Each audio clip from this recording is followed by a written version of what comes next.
Iglesia, todos aquí hemos sido dotados de inteligencia, ¿verdad? No empiecen a ver a sus hermanos, no empiecen a ver a sus amigos como si eso no fuera cierto, ¿verdad? Todos hemos sido dotados de inteligencia. Nuestro Señor es un Dios inteligente y bueno, pero con ello tenemos un potencial y ese potencial es de cuestionar todo lo que pasa a nuestro alrededor e incluso de no estar de acuerdo con lo que pasa a nuestro alrededor, ¿verdad? Dice, ¿cómo esta capacidad que Dios nos dio de la inteligencia y de poder pensar y de meditar en las cosas alrededor nuestro está manchada por el pecado? A veces los conocemos como los contreras, ¿verdad? Siempre están, ¿no? Los quejumbrosos, o incluso puede que mis hermanos casados ya estén codeando a sus esposas, ¿verdad? Como si se quejaran mucho. Pero bueno, todos estamos afectados por el pecado. Déjenme ayudarles a ilustrar mediante una escena de una de mis películas favoritas. No sé cuántos han visto esta película, se llama Salvando al Soldado Ryan. Es una película épica, los primeros minutos son muy fuertes, ¿no? Pero bueno, todos más o menos sabemos de qué va. Es una película ya de hace algunos años. Y hay una escena que me gusta mucho que quiero utilizar, pero déjenme darles el contexto de la película porque tal vez algunos no la hayan visto. Esta película empieza en una oficina de gobierno donde se escriben las cartas a las madres o a los familiares que han perdido hijos en batalla y les envían una carta haciéndoles una notificación de que su familiar ha muerto. Pero en la oficina se dan cuenta que una madre está por recibir 3 cartas juntas, 3 cartas de 3 hijos suyos y se enteran que hay un cuarto más que está en el campo de batalla. Entonces, ¿qué decide el gobierno? Va escalando esto y el gobierno dice, no es posible, tenemos que mandar a rescatar a ese hijo, ¿no? Tenemos que dar a esa señora, a esta madre, aunque sea poder regresarle uno de sus 4 hijos. Entonces, escogen un pelotón y lo mandan 8 soldados, ¿verdad? Y son enviados a esta misión. El contexto es la Segunda Guerra Mundial. El día de, ¿no?, el desembarco en Normandía, todos sabemos que fue una gran batalla. Y para acabarla, el soldado en cuestión que había que buscar era un paracaidista. Si tú sabes qué es un paracaidista, suelen ser enviados a zonas donde no puedes entrar justamente caminando o enfrentando, ¿verdad? Siempre están en la zona de atrás de las líneas enemigas. Entonces, es buscar una aguja en un pajar mientras juegan tiro al blanco contigo, ¿verdad? Va a haber muchos enemigos rodeándote y tienes que llegar a rescatar a este soldado.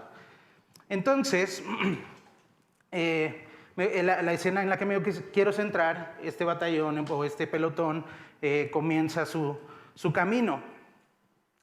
Y pues van caminando y está platicando y uno de ellos hace una pregunta bastante inteligente, ¿no? ¿Podrían explicarme qué hacemos aquí? No tiene sentido arriesgar la vida de 8 hombres por la de uno solo.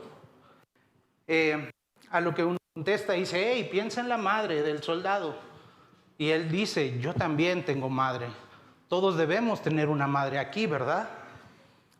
A lo que otro contesta, y este es un joven que está recién reclutado, acaba de salir de la academia, pero él es un traductor además de todo, ¿no? Él no es soldado como tal, sí entrenó lo básico, pero él es un traductor más que nada.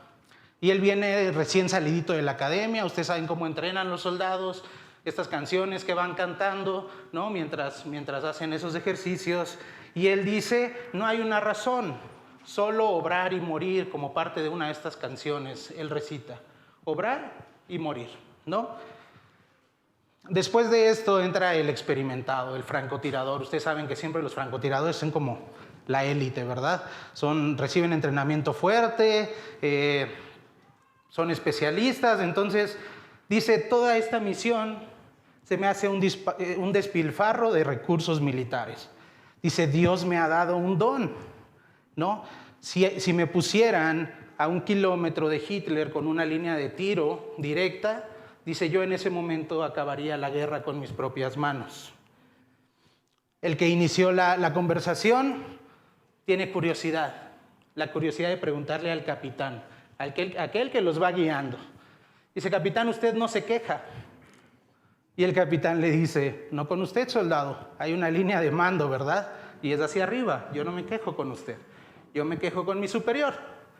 Dice, pero si me quejara y si estuviera con él, y empieza a hablar con un tono sarcástico, dice, es una excelente misión, señor, objetivo realmente valioso, merece mi mejor esfuerzo, comparto el dolor de la madre del soldado Ryan y estoy dispuesto a dar mi vida y la de mis soldados.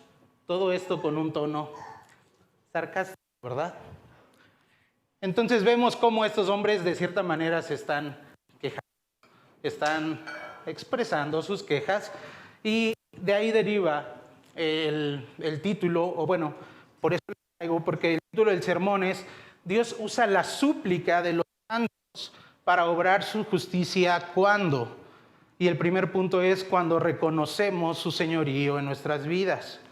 Cuando reconocemos su carácter es el segundo, y el tercero es cuando reconocemos su justicia. Y bueno, vamos a pasar a nuestro primer punto, que como les decía es cuando reconocemos o cuando lo reconocemos como Señor.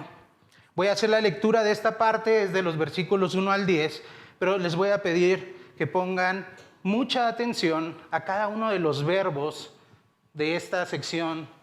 Y quiero que, por favor, escriban o recuerden muy bien cuántos de esos verbos los ejecuta el autor, el que está escribiendo, y cuáles son.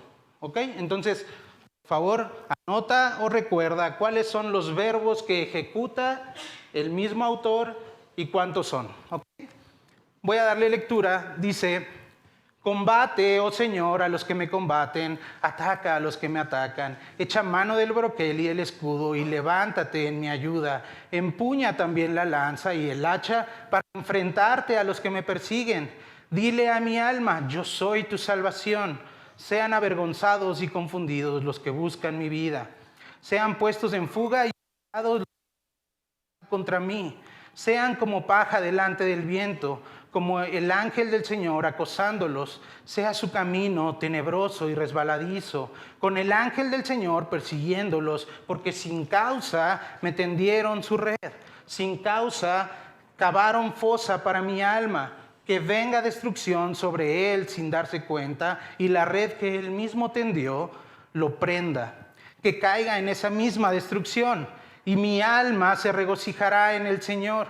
En su salvación se gozará. Dirán todos mis huesos, Señor, ¿quién como tú que libras al afligido de aquel que es más fuerte que él? Sí, al afligido y al necesitado de aquel que lo despoja.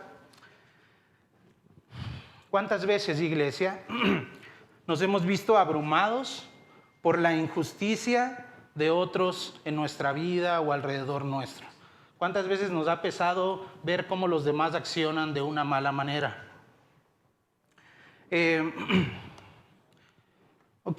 Aún nosotros que conocemos a Dios, muchas veces estamos buscando el bien de los demás. Gracias, mamá.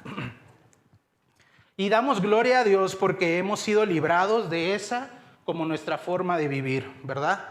Día a día luchamos con el pecado que aún se encuentra en nuestros corazones. Pero este pecado que habita aún en nuestros corazones, aún siendo salvos, quiere engañarnos. De hecho, Satanás, ¿cómo le dicen? El engañador, ¿verdad? El padre de mentira. Él quiere engañarnos y nos sigue haciendo el mismo ofrecimiento que le hizo a Adán y Eva en el Edén, ser como Dios, tomar el lugar de Dios. Ahora, quiere compartir la respuesta de las primeras preguntas que le hice acerca de cuáles son los verbos que ejecuta el salmista. ¿Cuántos son primero? Quiero que me digan y ya si tienen la respuesta les pregunto cuáles son. ¿Cuántos son? ¿Alguien quiere levantar la mano? ¿Usted no escuchó ninguno? ¿Ok? Yo conté 17. ¿Ok? ¿Alguien más? Yo conté 29. Ok. Muy bien. La idea era ¿O alguien más tiene por acá? De hecho, el número es pequeño. ¿Perdón?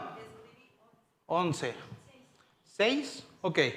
En realidad, los verbos que como tal el autor ejecuta, o sea, lo que él hace, son 3. Y lo podemos ver en los versículos 9 y 10, cuando dice, mi alma se regocijará, ¿verdad? O sea, está hablando de él mismo, es su alma, pero es él. En el Señor, en su salvación, ¿qué dice? Se gozará. ¿Ok? Y dice, dirán todos mis huesos, Señor, ¿quién como tú? Entonces, solo son 3 verbos, pero hay un montón, ¿verdad? Contaron un montón de verbos.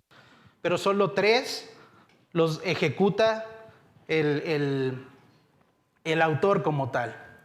Ahora déjame mostrarte, por favor, cómo es que nos vemos cuando tomamos el ofrecimiento del pecado que aún habita en nosotros. Decimos que hay, ya vimos, 20 verbos en todo este texto. Solo 3 de ellos los hace nuestro autor, que es David. Pero ahora dime, ¿no son un acto de adoración y de reconocimiento? Él acaba de hablar que están buscando matarlo, que están tendiendo trampas en contra de él. No, que lo quieren matar prácticamente. ¿Y qué hace él? Adora a Dios, ¿verdad? Solo él está reconociendo que Dios es el que obra siempre. Aún en medio de sus circunstancias, él está adorando. Y ya les digo, lo vemos en los versículos 9 y 10. ¿Cuántas veces, iglesia, nos sentimos como el francotirador de la historia del principio? Pensando e ideando el plan y las condiciones perfectas para ejecutar nosotros el lugar que el salmista le da a Dios. Buscando ser entonces nosotros los que ataquemos, ¿verdad? Decimos, híjole, nada más que pase esto y yo voy a hacer esto y voy a ganar esta situación. ¿Cuántas veces, cuánto tiempo desgastamos de nosotros viendo toda la situación? ¿Qué voy a hacer? ¿Qué voy a hacer? Antes de adorar a Dios como el salmista lo hace. Déjame decirte algo. Si Dios no está siendo el Señor en tu vida, algo o alguien más, incluso tú, está sentado en ese lugar. No es un lugar que se pueda quedar vacío. Definitivamente el señorío de nuestro corazón no es algo que digamos, creo que no tiene quien lo gobierne. O es Dios, o somos nosotros, o cualquier otra cosa que hayamos puesto en ese lugar. Y por eso es importante estar constantemente como cristianos diciendo, Dios es mi Señor, y viviendo conforme a eso. Y déjame decirte algo, si Dios no está siendo tu Señor, poco a poco se verá en tus relaciones horizontales, en tus relaciones con los demás, con tu familia, con tus amigos.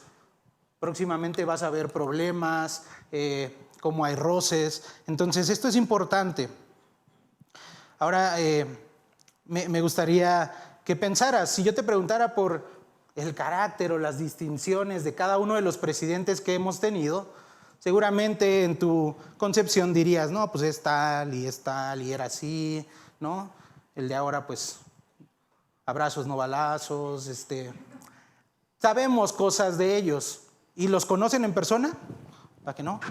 Bueno, y esto nos lleva al segundo punto. De cierta manera, el carácter es importante. Y el segundo punto dice, Dios usa la súplica de los santos para obrar su justicia cuando reconocemos su carácter. Iglesia, ¿bajo qué estándares medimos a veces nuestro conocimiento de Dios? Muchas veces vemos a Dios y a la Biblia como una materia de la escuela, ¿no? Saber los 10 mandamientos, el orden de los libros de la Biblia, las historias de los héroes de la fe, el Padre Nuestro y una larga de cosas que podríamos decir que cualquier cristiano debería saber, ¿verdad? Y entonces ya creemos que eso es conocer a Dios. No me malentiendas, todas estas cosas son buenas. Saber el orden de los libros te va a ayudar a buscar, ¿verdad? Eso te va a facilitar las cosas. Lo que viene en la palabra es para enseñarnos, pero ese no debería ser nuestro estándar de cuánto conocemos a Dios. Déjame mostrarte cómo es que David lo muestra y vamos a leer esta porción que es de los versículos 11 al 18 y dice, se levantan testigos malvados y de lo que no sé me preguntan, me vuelven mal por bien para aflicción de mi alma. Pero yo cuando ellos, y quiero que veas ellos, ¿de qué ellos está hablando? De sus enemigos. Está hablando de los que lo cazan, de los que lo tienen escondiéndose. Dice, pero yo cuando ellos estaban enfermos vestía de cilicio. Humillé mi alma con ayuno y mi oración se repetía en mi pecho. Como por amigo, como por mi hermano andaba de aquí para allá, como el que está en duelo por la madre, enlutado me encorvaba. Pero ellos se alegraron en mi tropiezo y se reunieron los agresores a quienes no conocía, se juntaron contra mí, me despedazaban sin cesar, como bufones impíos en una fiesta rechinaban sus dientes contra mí. ¿Hasta cuándo, Señor, estarás mirando? Rescata mi alma de sus estragos, mi única vida de los leones. En la gran congregación te daré gracias, entre mucha gente te alabaré. Entonces, podemos ver que el salmista nos da una clase de la forma de la que de que Él conoce a Dios, de una manera relacional. No nos presentó una cátedra, ¿verdad? Dios es omnipotente, Dios. No, Él está diciendo cómo se ve en sus relaciones y ahí vemos que Él conoce a Dios. Entonces, nos deja ver cómo su relación personal con el Dios vivo impacta sus relaciones horizontales, ¿verdad? Lo vimos en los versículos 13, 14 y 15, cuando dice, me enluto por ellos, oré por ellos, como por hermanos, como por amigos, ¿verdad? Y decía, y me sentía en luto como por mi madre. Entonces, ¿qué podemos ver? Podemos ver amor, podemos ver paciencia, benignidad, bondad, fidelidad, ¿verdad? ¿Y qué son esta lista de cosas sino atributos de Dios? Es el carácter de Dios. Dios es así. Dios ama a los que lo persiguen, Dios ama a los que lo ofendemos. Ese es el carácter de Dios y David lo está demostrando aquí. Yo conozco al Dios vivo. En el Nuevo Testamento podemos ver estas cosas como frutos del Espíritu, ¿verdad? Los frutos del Espíritu. ¿Quién tiene que ser el Señor de tu vida para que el Espíritu dé frutos? ¿Tú? ¿Tus deseos, tus hijos, tu familia? Es correcto, tiene que ser Dios, tiene que ser Cristo reinando en tu corazón. Por eso, iglesia, tengamos cuidado de hacer de estas cosas buenas un fin. Porque también podríamos decir, ya si hago estas cosas, ya estoy lado, ¿verdad? Dice, porque si estas cosas son buenas, no lo son porque las hacemos, sino porque reflejan a Dios. Tengamos cuidado, iglesia, de no volvernos unos activistas. Hay muchas iglesias que se dedican a hacer y la lucha social y acabar con el hambre. Tengamos cuidado de no ser unos activistas que gastan todas sus fuerzas y recursos en obras que se podrían considerar como piadosas, porque lo son, pero que son tan frágiles que si alguien nos trata mal o no nos responde según nuestros propios estándares, muy probablemente esa persona dejará de ser beneficiaria de nuestras buenas obras, ¿verdad? Revelando entonces que nuestro corazón no estaba en el lugar correcto. Estaba buscando algo para sí mismo y no la gloria de Dios, ¿verdad? No idealicemos nuestra vida en una lista de cosas por hacer. ¿Recuerdan al soldado, a este traductor que acababa de salir de la academia y solo dijo, hacer y morir, ¿no? Por eso es que vamos a esta misión. podríamos reconocernos en este soldado, ¿verdad? ¿Por qué haces cosas buenas? Pues porque me dijeron en la iglesia. No hacemos cosas buenas porque nos dijo la iglesia que hiciéramos cosas buenas. Nuestras buenas acciones surgen de conocer al Dios vivo. Nuestras buenas obras tienen una razón y no de recibir nada a cambio. El salmista, ¿verdad? Al final, versículos 17 y 18, sigue adorando a Dios. Él reconoce quién es Dios. Dice, ¿hasta cuándo, Señor, estarás mirando? Rescata mi alma de sus estragos, mi única vida de los leones. En la gran congregación te daré gracias. Entre mucha gente te alabaré. ¿Cambiaron las circunstancias? No va. Sigue oprimido, sigue batallando con gente. ¿Y qué sigue haciendo David? Adorando, reconociendo que el Señor tiene promesas y que las va a cumplir y que sus promesas nunca cambian. No sé si te has dado cuenta, pero este salmo es un poquito diferente porque va de súplica a adoración. Normalmente estos salmos primero es la súplica y luego el salmista adora. En esta ocasión ya volvió a suplicar, en esta segunda sección está volviendo a adorar, e incluso en la tercera sección va a volver a una súplica, ¿no? Entonces tiene este movimiento, suplica, adora, y vuelve a suplicar y vuelve a adorar. Así es que vamos a este último punto, a esta última súplica, a este último esbozo de decir, Dios, tú eres el que estás a cargo. El punto es, Dios usa la súplica de los santos para obrar su justicia cuando reconocemos su justicia. Y es de los versículos 19 al 28. Y dice la palabra de Dios, no permitas que se regocijen a costa mía los que injustamente son mis enemigos, ni que guiñen el ojo con malicia los que sin causa me aborrecen. Porque ellos no hablan paz, sino que piensan palabras engañosas contra los pacíficos de la tierra. Y abrieron bien grande su boca contra mí. Dijeron, ajá, nuestros ojos lo han visto. Tú lo has visto, Señor, no calles. Señor, no estés lejos de mí. Despierta y levántate para mi defensa y para mi causa, Dios mío y Señor mío.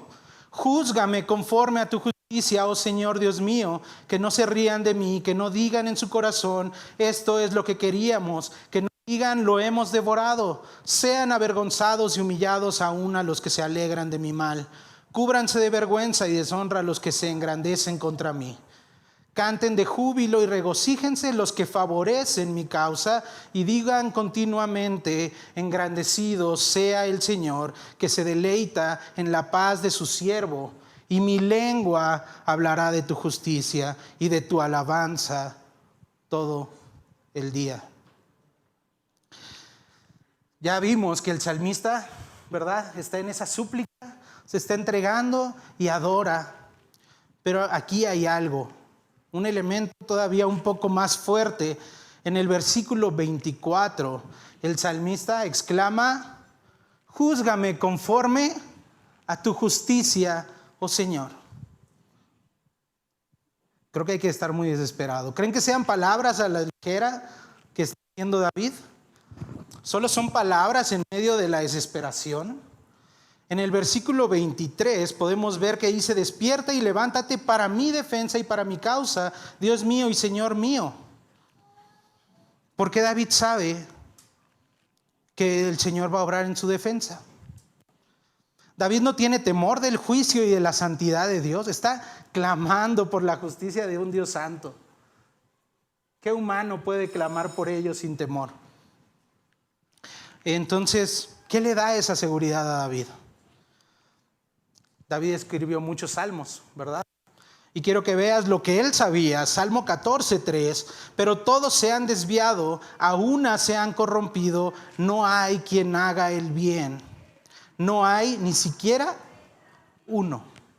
Se está incluyendo, ¿verdad? Si no hay uno, él está en ese lugar.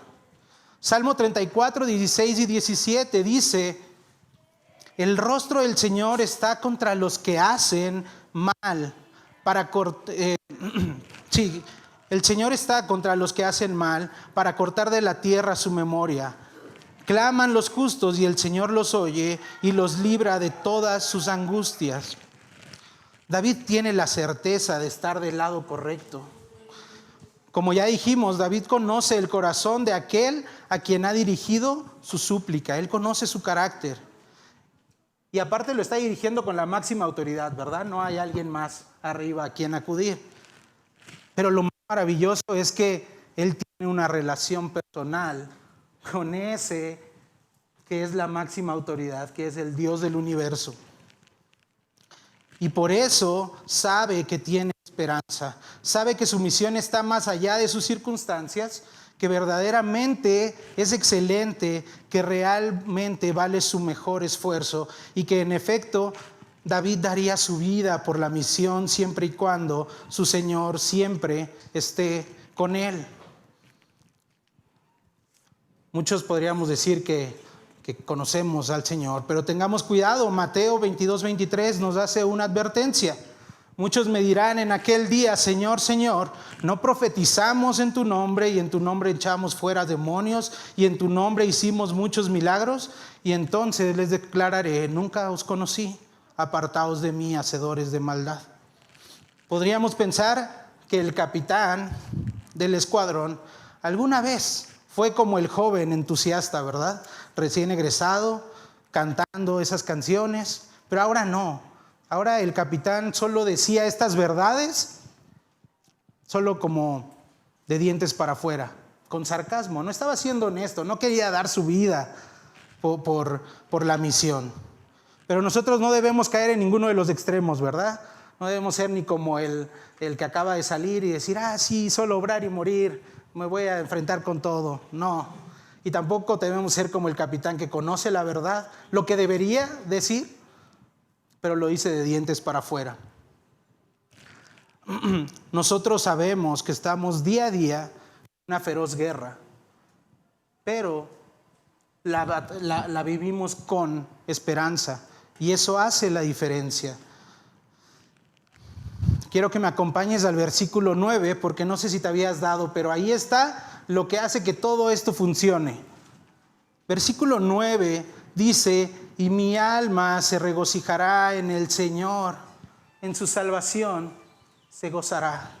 ¿Quién es la salvación de Dios? Jesucristo. David no tenía el Nuevo Testamento. David estaba viendo a lo lejos las promesas de Dios, pero sabía que venía un Salvador, ¿verdad? Nosotros ya vimos o ya tenemos el hecho de que Jesús fue crucificado. Este es el hilo que le da sentido. Es el por qué David no teme decir: júzgame, júzgame Dios, ¿verdad? Porque sabe que tiene un Salvador, tiene alguien que aboga por él. Es Cristo mismo el que íntegramente y realmente fue conforme al corazón de Dios, ¿verdad? Esto es algo que se dice de David: el hombre conforme al corazón de Dios. Pero era Cristo el que realmente cumplió eso. David dice en uno de sus salmos: he sido concebido en pecado. Cristo no fue concebido en pecado. Cristo fue concebido mediante el Espíritu Santo. Entonces, David no es la solución. No debemos ser como David, queremos ser como Cristo. Necesitamos a Cristo. Aquel Cristo que omitió nuestras ofensas y que no escatimó ser igual a Dios para venir y sufrir por nosotros la ira de Dios que nos corresponde. El que siempre se sujetó a la autoridad de su Padre. Hay una frase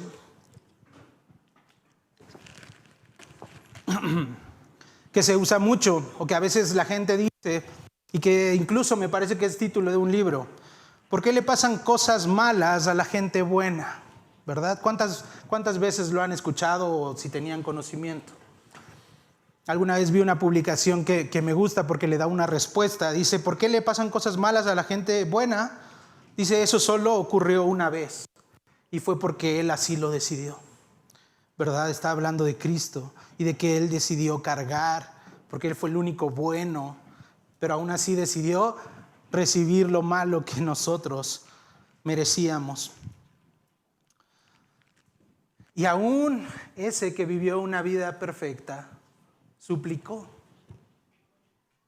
¿Lo recuerdas? Ya casi a punto de la crucifixión. Dice Mateo 26, 36 al 39. Dice: entonces Jesús llegó con ellos, con los discípulos, a un lugar que se llamaba Getsemaní. Y dijo a sus discípulos: siéntense aquí mientras yo voy allá y oro. Y tomando con él a Pedro y a los hijos de Zebedeo, comenzó a entristecerse y a angustiarse. Sí, el Dios del universo, el que con su poder estaba sosteniendo la creación al mismo tiempo, sí, ese estaba angustiado y triste. Dice: entonces le dijo: mi alma está muy afligida hasta el punto de la muerte. Quédense aquí y velen junto a mí. Y adelantándose un poco, cayó sobre su rostro, orando y diciendo: Padre mío, si es posible, que pase de mí esta copa, pero no sea como yo quiero, sino como tú quieras. Eso es una súplica. ¿O ven a Jesús quejándose? No se está quejando, está suplicando, porque está reconociendo que Dios es el que está en control, que Dios es justo y que va a pasar lo que tenga que pasar y que Dios deje que pase. Parece que hay desánimo, ¿verdad? Parece que esto es como una bomba, pero acompáñame a Hebreos 12, 1 al 3.